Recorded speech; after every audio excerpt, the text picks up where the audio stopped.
Great to have new Cougars football coach with us, Jimmy Rogers. And Jimmy, I guess the first question is, how is the transition going so far? With between the last month has got to be pretty hectic for you.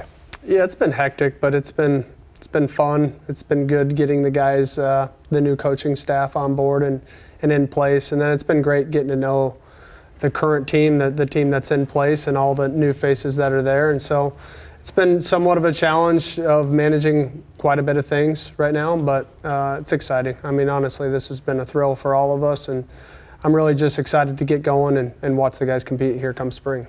What's been the top priority when you got there? And I'm sure there was a laundry list of things to do, but what was one of the first things you knew you had to do?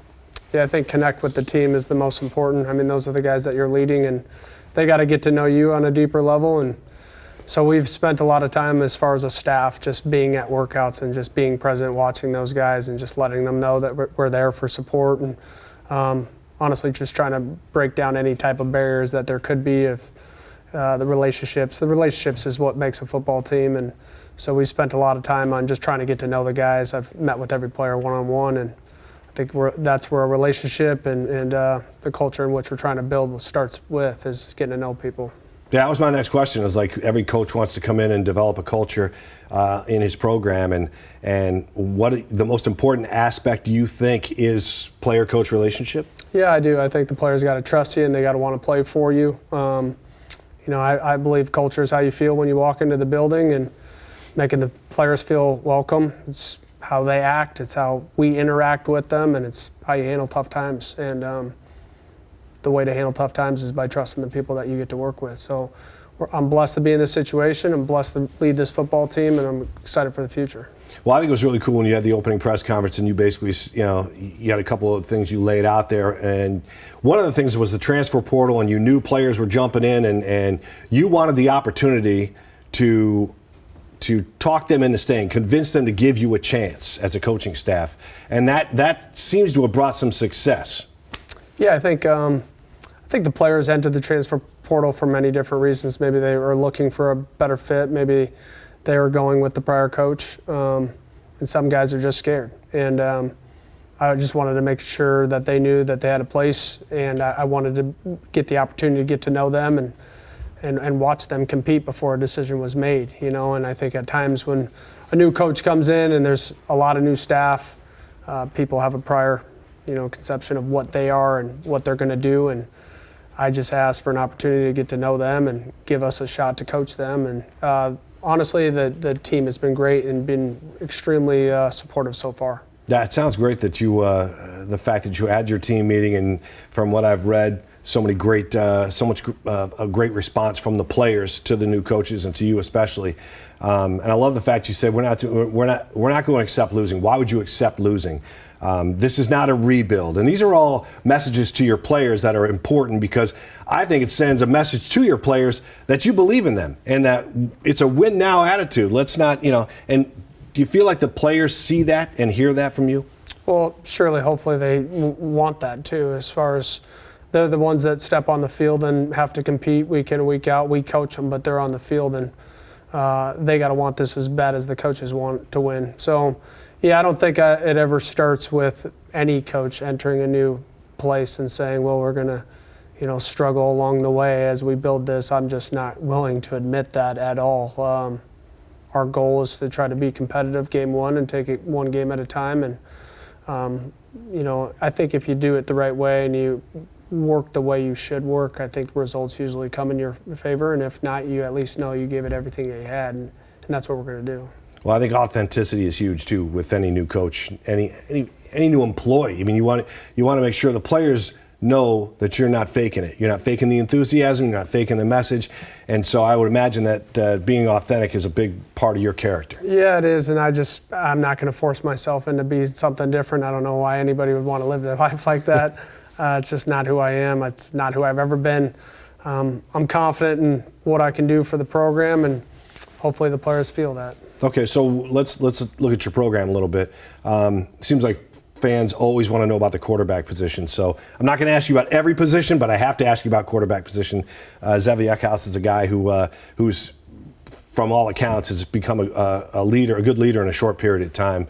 Is he the front runner, and you got a good stable of quarterbacks? What's the situation like? Yeah, I think Zevi, in every interaction that I've had with the players, I've asked like who are the leaders of the team coming back, and they've all pointed at Zevi as far as the guy that they've trusted and his work ethic and his character, and I think that says a lot about Zevi just as far as the amount of players that talked on him. So obviously I feel like he has the team right now. It's really just getting him into what will be slightly a different system, but he's a smart player and he's been willing to learn and adjust, and I think that's what it takes to be a great leader. You got to be able to adapt, and I know he has not played as much as he's wanted to thus far, but the game that he did get the opportunity in, there's a lot of upside there and a lot of flash there that we're excited about.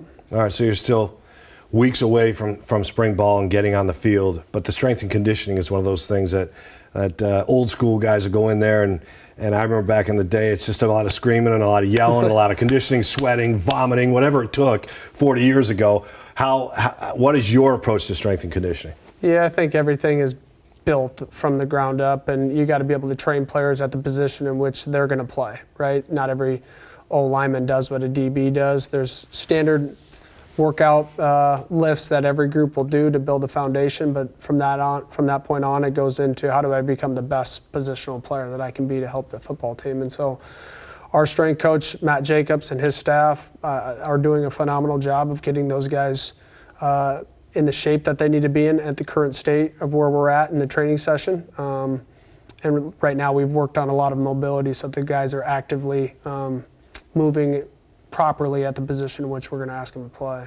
There's some NFL coaches that jump in and do the conditioning themselves too. Is that something you like to get in with the players and hit the weights with them? You know what, I do the discipline with them. So if they fail, I fail with them and I run with them. So they have yet to experience that, but there's several that I'll be joining with here soon. Yeah.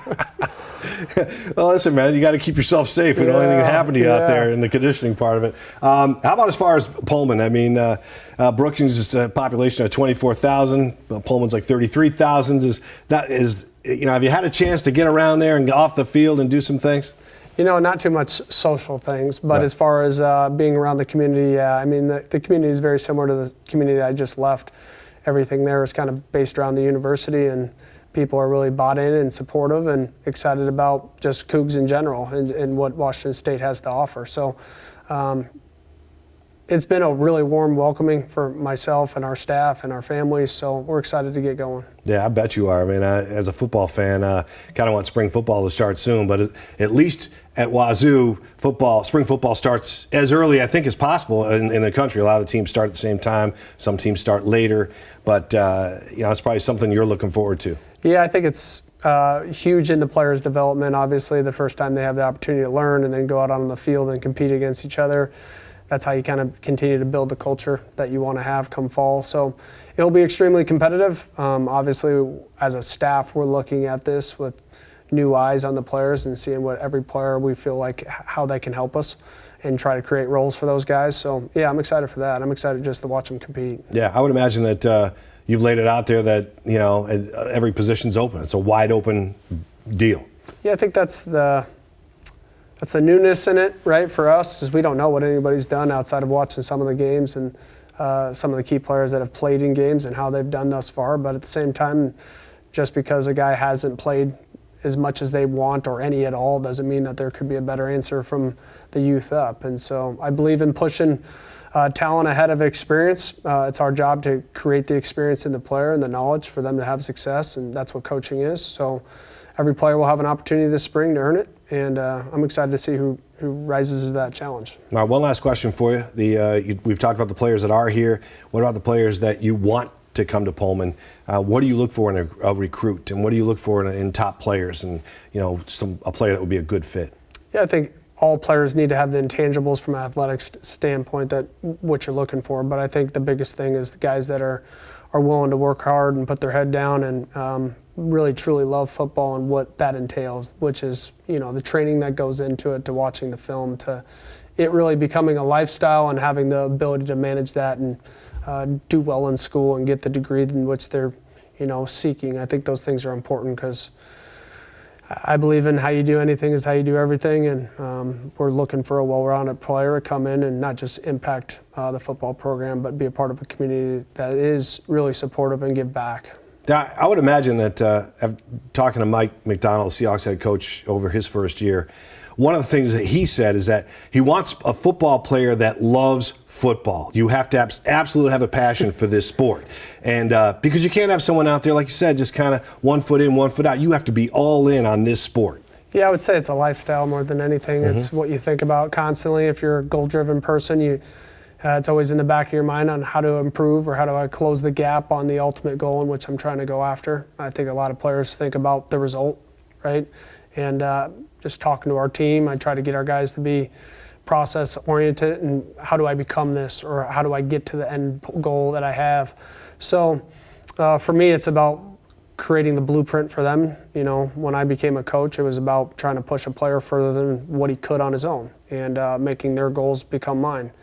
And I believe that. And I think if you do it the right way, you're passionate about having that player reach his potential. And that's what we're here to do. And really excited to just work with this team and see how far we can take this team this upcoming year. It's a great message for the recruits out there. I know you're going to be out on the trail trying to get as many top players as you can. So good luck on the recruiting trail and good luck as you embark on your first year at WSU. Thanks for coming on, Coach. Yeah, thank you. All Thanks for having me. You got it.